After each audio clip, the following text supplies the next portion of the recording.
بسم اللہ الرحمن الرحیم، Koh Noor digital pod cost کے ساتھ میں ہوں آپ کا میزبان عید محمد۔ تو ناظرین، والدین کے خوابوں کی تعبیر کو حقیقت میں بدلنے کے لیے جب ینگ گرلز شہروں میں معروف کالجز اور یونیورسٹیز میں گریجویشن کے لیے داخلہ لیتی ہیں تو ان کی خوشی کا کوئی ٹھکانہ نہیں ہوتا، لیکن والدین کی امیدیں اس وقت دم توڑ جاتی ہیں جب ان کو پتہ چلتا ہے کہ ان کی بیٹی نے اسی اسٹڈی کے دوران شادی کی، اولاد ہوئی، پھر طلاق ہوئی۔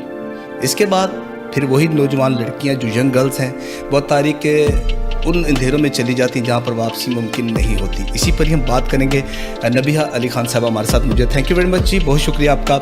آپ نے جو آج کا ٹاپک ہے یہ تقریباً اگر ہم دیکھا جائے تو یہ ہمارے معاشرے کا، ہماری سوسائٹی کا بہت اہم ایشو ہے، بہت اہم ایشو ہے، المیہ بنتا جا رہا ہے۔ دیکھیں، جو لڑکیاں چھوٹے شہروں سے آ کر لاہور جیسے بڑے شہر میں یا اسلام آباد میں، کراچی میں، کسی بھی بڑے شہر میں، پاکستان کسی بھی بڑے شہر کی ہم بات کریں، کسی بھی بڑے شہر کی بات کریں کہ جہاں یونیورسٹیز موجود ہیں، کالجز موجود ہیں، اور کیونکہ دیہاتوں میں یا چھوٹے شہروں میں جو ہے یہ اس طرح فیسیلیٹیٹ نہیں کیا جاتا بچیوں کو، تو انہیں پھر جو ہے وہ موو کرنا پڑتا ہے شہروں کی طرف۔ ایگزیکٹلی۔ دیکھیں، اب پڑھائی تو سب کا حق ہے، ڈیفینیٹلی۔ بیٹی کو پڑھانا جو ہے وہ ماں باپ کا ایک فرض بھی ہے، اور مجھے بڑا اچھا لگتا ہے کہ ناردرن ایریا میں چھوٹے علاقوں سے جو بچیاں جو ہے وہ پڑھنے کے لیے یونیورسٹی کالج آتی ہیں یہاں پر، تو جب وہ یہاں آتی ہیں تو یونیورسٹی اور کالج کے ہاسٹل تو بہت کم ہے کہ یونیورسٹی یا کالج جو ہے وہ یہ رسپانسبلٹی لے کہ اندر ہاسٹل جو ہے وہ پرووائڈ کیے جائیں اور اتنی تعداد میں جو ہے وہ لڑکیوں کو رکھا جائے۔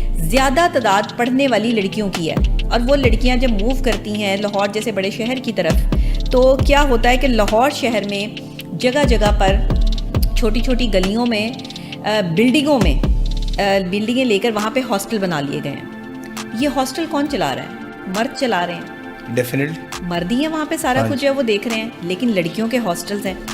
اب لڑکیوں کے ہاسٹلز میں جب مرد حضرات جو ہے وہ ان کو اکوموڈیٹ کرتے ہیں، وہاں پہ کھانے پینے کی چیزیں پرووائڈ کی جا رہی ہیں، وہاں سب کچھ ہو رہا ہے، تو ایک دیکھیں جن سے مخالف کی جو اٹریکشن ہے نا، یہ بڑی خطرناک چیز ہے۔ لوگ اس کو شاید بہت نارمل لیتے ہوں، لیکن سائیکالوجی اس کو بہت ڈیپتھ میں دیکھتی ہے، اور ایک ہیومن سائیکالوجی ہے کہ مرد اور عورت کی اٹریکشن ایک دوسرے کی طرف جو ہے وہ راغب ہو جاتی ہے اگر وہ ایک دوسرے کے لیے نظریہ ٹھیک نہ رکھیں۔ بات ساری نظریے کی ہے۔ جو ہاسٹلائز لڑکیاں ہیں جب وہ پڑھنے کے لیے یہاں پر آتی ہیں تو سب سے پہلا جو مرحلہ ہوتا ہے، مسئلہ ہوتا ہے، وہ یہ ہوتا ہے کہ وہ یہاں اکیلی ہوتی ہیں۔ انہیں کوئی پارٹنر چاہیے ہوتا ہے، انہیں کوئی دوست چاہیے ہوتا ہے، انہیں کوئی ایسا تعلق چاہیے ہوتا ہے جس کے ساتھ وہ ٹائم سپینڈ کر سکیں، گزار سکیں۔ سارا دن تو ایک کمرے میں بند ہی رہ سکتی، پڑھائی کے بعد جب اپنے روم میں جو ہے وہ آتی ہیں تو وہ اس کے بعد ان کی کوشش ہوتی ہے کہ وہ باہر نکلیں، انجوائے کریں۔ کئی تو لڑکیوں کا جھنگٹا جو ہے وہ بن کر جو ہے وہ باہر کی طرف نکلتا ہے، کئی لڑکیاں جو ہے وہ لڑکوں کا انتخاب کرتی ہیں کہ کوئی لڑکے فرینڈس جو ہیں وہ ان کے ساتھ بنے۔ اب یہ لڑکے فرینڈس ان تک پہنچاتا کون ہے، آپ کو پتہ ہے؟ دس از دا کوشچن مارک۔ یہ بہت بڑا سوالیہ نشان ہے، یا کہ ان کو ٹریپ کیا جاتا ہے، لڑکے ان تک پہنچانے میں ہاسٹل کی انتظامیہ کا ذرائع کے ذریعے میں یہ بات کر رہی ہوں کہ بہت بڑا ہاتھ ہے۔ پھر دوسری بات، کالج اور یونیورسٹی کی لڑکیاں اپنے کالج اور یونیورسٹی کے لڑکوں کے ساتھ بھی دوستیاں کر کے جو ہاسٹلائز ہوتی ہیں لڑکیاں، وہ اپنے کالج یونیورسٹی فیلوز کے ساتھ بھی جو ہے وہ تعلق استوار کرتی ہیں۔ ایون یہاں تک بھی ہمارے پاس جو ہے وہ خبریں موجود ہیں کہ لاہور میں موجود کئی ایسے ہاسٹلز ہیں جہاں پہ لڑکوں کو جانے کی اجازت دی جاتی ہے، اور وہ لڑکیوں کے ہاسٹلز ہیں۔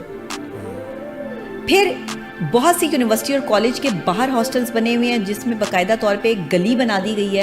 اس گلی میں ایک سائڈ پہ لڑکوں کے ہاسٹل ہیں، ایک سائڈ پہ لڑکیوں کے ہاسٹل ہیں، وہیں سے لڑکے نکلتے ہیں، وہیں سے لڑکیاں نکلتی ہیں، وہیں پہ آنکھ مٹکے ہوتے ہیں، وہیں پہ تعلق جڑتے ہیں، وہیں پہ سارا گند مچتا ہے، اور وہیں سے سارے گند کا جو ہے وہ آغاز ہوتا ہے۔ سب لوگ تو ایسا نہیں کرتے، لیکن ہاسٹل میں رہنے والی لڑکی پر ماں باپ کا چیک اینڈ بیلنس نہیں ہوتا، کسی بڑے کا چیک اینڈ بیلنس نہیں ہوتا، وہ خود مختار ہوتی ہے، وہ جو چاہے مرضی کر سکتی ہے، جس سے چاہے مرضی مل سکتی ہے، جہاں چاہے مرضی جا سکتی ہے۔ اس کے گھر والوں کا کوئی کیمرہ آئے جو ہے وہ اس کو دیکھ نہیں رہا، اس لیے وہ آزاد ہوتی ہے۔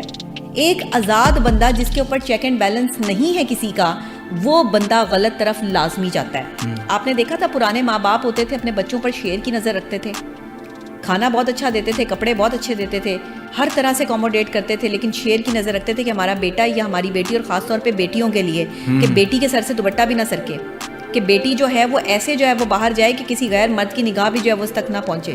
آپ کو پتہ ہے پہلے خواتین برقع پہنا کرتی تھی، اور ہر طرف آپ کو برقعے والی خواتین نظر آتی تھی. ایون میں نے اپنی امی کو بھی برقع پہنے ہوئے دیکھا. سیم ہی ہے, میں نے اپنی امی کو وہ ڈبل تو وہ جو ہے وہ پہنتی تھی. یعنی جو جنریشن ایکس تھی اس نے باقاعدہ طور پر جو ہے وہ پردے کو پرومیننٹ کیا, پردے کا احترام کیا, اور باقاعدہ سید فیملیز میں, پٹھان فیملی میں اور مختلف خاندانوں میں جو ہے وہ خواتین کو برقع پہنایا جاتا تھا. اور برقع پہننا کوئی معیوب بات نہیں تھی اور نہ ہی ہونی چاہیے. آپ اگر حجاب لیتے ہیں یا برقع پہنتے ہیں تو یہ ایک اچھی بات ہوتی ہے. ہو سکتا ہے آنے والے کل میں آپ مجھے بھی اسی جو ہے وہ حلیے میں دیکھیں, کیونکہ جو آپ کا انر ہوتا ہے نا وہ ایک دن باہر ضرور آتا ہے. آپ مجبوری میں جو چیزیں کر رہے ہوتے ہیں یا آپ کی اسکرین کی ڈیمانڈ ہوتی ہے آپ کو کسی لیول تک پہنچنے میں, جب اللہ آپ کو عزت دے دیتا ہے نا تو جن کے پاس محلات آ جاتے ہیں نا وہ جھونپڑیوں میں رہنا شروع کر دیتے ہیں. جن کے پاس عزت اور شہرت آ جاتی ہے نا پھر وہ بہت ہی ڈاؤن ٹو ارتھ ہو جاتے ہیں. کچھ لوگ جس طرح یونیورسٹی اور کالج کی یہ لڑکیاں جو ہاسٹل میں رہتی ہیں, ان کی ذہنی صحت اور ایک عام بچی کی ذہنی صحت جو گھر میں رہتی ہے بہت ڈفرینس ہے. ان کی پریشانیاں, ٹینشنز, پرابلمز بہت زیادہ ہوتی ہیں جو ہاسٹلائز ہوتی ہیں لڑکیاں. دن بھر میں نے ان پہ پوری ریسرچ کی ہے باقاعدہ. کچھ ہاسٹلائز لڑکیوں کے ساتھ جو ہے وہ میرا کیونکہ انٹریکشن بھی ہے اور میں ہاسٹل گئی بھی ہوں, میں نے وزٹ بھی کیا جا کے ان کو, کیونکہ آپ کو پتہ ہے کہ میں ایک انویسٹیگیٹو جرنلسٹ بھی ہوں, ایک ماہر نفسیات تو ہوں ہی ہوں, لیکن میری کوشش یہ ہوتی ہے کہ میں ہر اس پہلو پر خود جا کر نظر ثانی کروں اور خود جا کر دیکھوں کہ لڑکیاں وہاں کس حالت میں رہ رہی ہیں. لڑکیاں آزاد ہیں, جس کا دودھ دل چاہ رہا ہے وہ پہن کے باہر نکل رہا ہے. وہاں پہ چائے والا بھی آ رہا ہے, وہاں پہ سبزی والا بھی آ رہا ہے, وہاں پہ فلانا بھی آ رہا ہے اور آ کے ان کو سبزی پرووائڈ کی جا رہی ہے. چولہا ٹھیک کرنے والا بھی آ رہا ہے, گیس بھرنے والا بھی آ رہا ہے, یہ سب مرد ہیں. سینیٹری ورکر بھی آ رہا ہے, پلمبر بھی آ رہے ہیں, سب لوگ آ رہے ہیں. اور وہ لڑکیاں ویسا ہی لباس جس میں نہ دوپٹے کا کوئی کانسیپٹ, نہ کچھ ٹراؤزر ٹی شرٹ میں, سلیو لیس شرٹوں میں جو ہے وہ وہاں پہ اپنا عام جو ہے وہ پھر رہی ہیں اپنے گھر کے ماحول کے حساب سے, اور جسم کی نمائش بھی ہو رہی ہے. اور ساتھ ساتھ جو ہے وہ, اب مجھے آپ ایک بات بتائیں. جی جی. جب آپ گند کو اتنا عام کر دیتے ہیں, بے حیائی آپ نے سستے داموں بیچنی شروع کر دی, جس میں آپ ایک لڑکی سے کرایہ 3,000 روپے لیتے ہیں اور وہ رینٹ پہ جو آپ کمرہ چڑھاتے ہیں وہ 4 سے 5 لڑکیوں کو آپ دیتے ہیں, وہ 10 سے 15,000 روپے کا آپ کا ایک کمرہ جو ہے وہ جاتا ہے. یا چلیں 8,000 روپے سے آپ سٹارٹ کر لیں کہ 8,000 روپے سے ان کا سٹارٹ ہوتا ہے. اس میں کیا کرتے ہیں کہ 4-4, 5-5 لڑکیوں کو ایک ہی کمرے میں جو ہے وہ گھسا دیتے ہیں کہ آپ نے یہاں پہ رہنا ہے. وہ ایک سنگل بیڈ جو ہے وہ ان کا لگا ہوتا ہے وہاں پہ. پھر کچھ لڑکیاں ایسی ہوتی ہیں جو سنگل روم لیتی ہیں جو 30,000 میں ملتا ہے ان کو. 30,000 جو افورڈ کر رہی ہے لڑکی, اس کے کمرے میں کون آ رہا ہے کون جا رہا ہے, اس کا چیک اینڈ بیلنس کس نے رکھنا ہے؟ تو ظاہری بات ہے ہاسٹل مالکان کو تو صرف ان کو انکم سے غرض ہے, they don't have concern with the respect یا سیلف آنر, اس کا تو اس سے تعلق ہی کوئی نہیں ہے. تو الٹیمیٹلی پھر ہوتا کیا ہے کہ جو that's why we destroy our new generation. No, but our ability, our sincerity, our loyalty, میں سمجھتی ہوں کہ مجھے نظر نہیں آتا. ڈسٹرائے کر چکے ہیں, ختم کر چکے ہیں ہم یہ سب چیزیں. وی آر فیل ان کہ ہم اتنے بڑے فیلئر میں ہیں, ہم اس کے اندر دلدل کے اندر گھس کے اتنے بڑے فیلئرز ہیں کہ ہم نے اپنی بیٹیوں کو آزاد چھوڑ دیا ہے کہ جاؤ جا کے پڑھائی کرو, جاؤ جا کے جو مرضی کرو, جاؤ جیسے مرضی لباس پہنو. آپ کو پتہ ہے کہ ہاسٹل میں رہنے والی لڑکیاں جو ہیں وہ کن کن تکلیفوں اور پریشانیوں سے گزرتی ہیں, ذہنی کن کن اذیتوں کا شکار ہوتی ہیں. اور جب وہ کسی لڑکے کے ساتھ اپنی دوستیاں کرتی ہیں اور وہ لڑکا آگے سے ان کی فرینڈ کے ساتھ اور پھر ان کے اور تعلق والوں کے ساتھ جو ہے وہ سرکل چلاتا رہتا ہے اور تعلق جوڑتا رہتا ہے, تو وہ کس ذہنی اذیت کا شکار ہوتی ہیں. یہ لڑکیاں پھر اپنے آپ کو بلیڈ بھی مارتی ہیں, یہ لڑکیاں پھر نشے پہ بھی لگتی ہیں, یہ لڑکیاں سوسائڈ بھی کرتی ہیں. یہی لڑکیاں آپ کو ڈانس پارٹیز میں بھی نظر آتی ہیں, کیونکہ چیک اینڈ بیلنس نہیں, بڑا کوئی نہیں. والدین نے پڑھنے کے لیے بھیجا ہے, والدین کو کہہ دیا جی ہم پڑھائی کر رہے ہیں, ہمارے پڑھائی کا ٹائم ہے, ہمیں ڈسٹرب نہ کریں. پڑھائی کا ٹائم نہیں, وہ پارٹی ٹائم ہے, پلس ٹائم ہے, ڈانسنگ پلس چل رہی ہیں. خواتین میں زیادہ تر ہاسٹل میں رہنے والی ایسی لڑکیاں جو ڈانس پارٹی میں جاتی ہیں یا اپنی دوستوں کے جو ہے وہ غلط بہراروی اور بے حیائی کی طرف راغب ہو جاتی ہیں اپنی دوستوں کو دیکھ کر, کیونکہ خربوزے کو دیکھ کے نا خربوزہ رنگ پکڑتا ہے.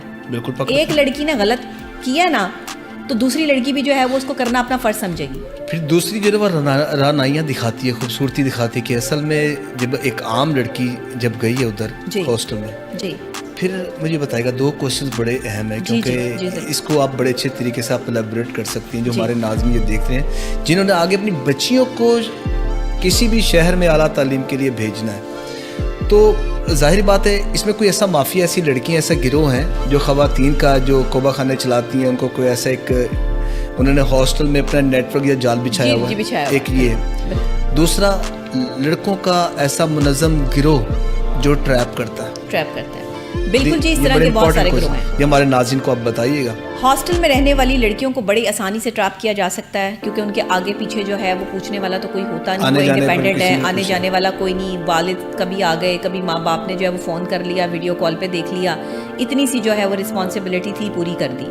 سب لڑکیوں کی بات نہیں کر رہی، میجورٹی یہی کام ہو رہا ہے. سب لڑکیاں ایسی نہیں ہیں، عزت دار لڑکیاں بھی ہیں جو ہاسٹل میں رہ رہی ہیں، ریسپیکٹڈلی بھی رہ رہی ہیں. ایسا نہیں ہے کہ سبھی لڑکیاں یہ کام کرنا شروع ہو گئی ہیں، لیکن میں میجورٹی کی بات کرتی ہوں. جو چیزیں ہو رہی ہیں، نشہ پرووائڈ کیا جاتا ہے ذرائع کے ذریعے.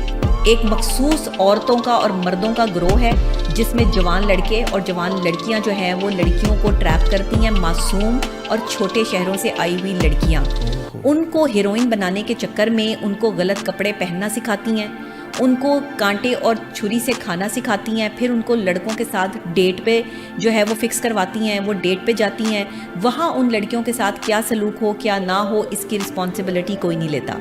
پیسے پکڑ لیے جاتے ہیں. جس لڑکی کو بھیجا جاتا ہے، میرے پاس یہاں تک کی خبریں موجود ہیں کہ ایون جو ڈانس پارٹی میں لڑکیاں جاتی ہیں ان کو ایک مخصوص گروہ کے تھرو بھیجا جاتا ہے. یہ ایک مخصوص ایک جو ہے وہ گینگ بنا ہوا ہے جو کالز پہ جو ہے وہ فکس کرتا ہے کہ اتنی لڑکیاں آئیں گی، 4 آئیں گی، 6 آئیں گی، 5 آئیں گی، یہ ان کی عمریں ہیں، اس طرح کے ان کے جو ہے وہ فگرز ہیں، اس طرح کے ان کے معاملات ہیں، اور جی ان کے اتنے پیسے. کئی لڑکیوں کو بھی نہیں پتا ہوتا کہ ہمارے پیسے پکڑ لیے ہیں. وہ وہاں جا کے پتا چلتا ہے کہ جو تو پیسے پکڑ لیے ہیں اور اب ان کے ساتھ کیا ہوگا اس کا کوئی رسپانسبل نہیں ہے. کچھ لوگ صرف کہتے ہیں کہ ہم پینے پلانے اور ڈانس کے لیے اور پلس کرنے کے لیے ڈانس لیکن حقیقت پارٹی میں جو ہے وہ ان کو بلا رہے ہیں. یہ منظم گروہ کیوں کام کر رہے ہیں؟ اس میں آپ کے بہت بڑے بڑے لوگ انوالو ہیں. ریئلی بہت بڑے بڑے نام. ایک منظم طریقے سے آپ کی جین زی کو تباہ کرنے کی کوشش کی جا رہی ہے.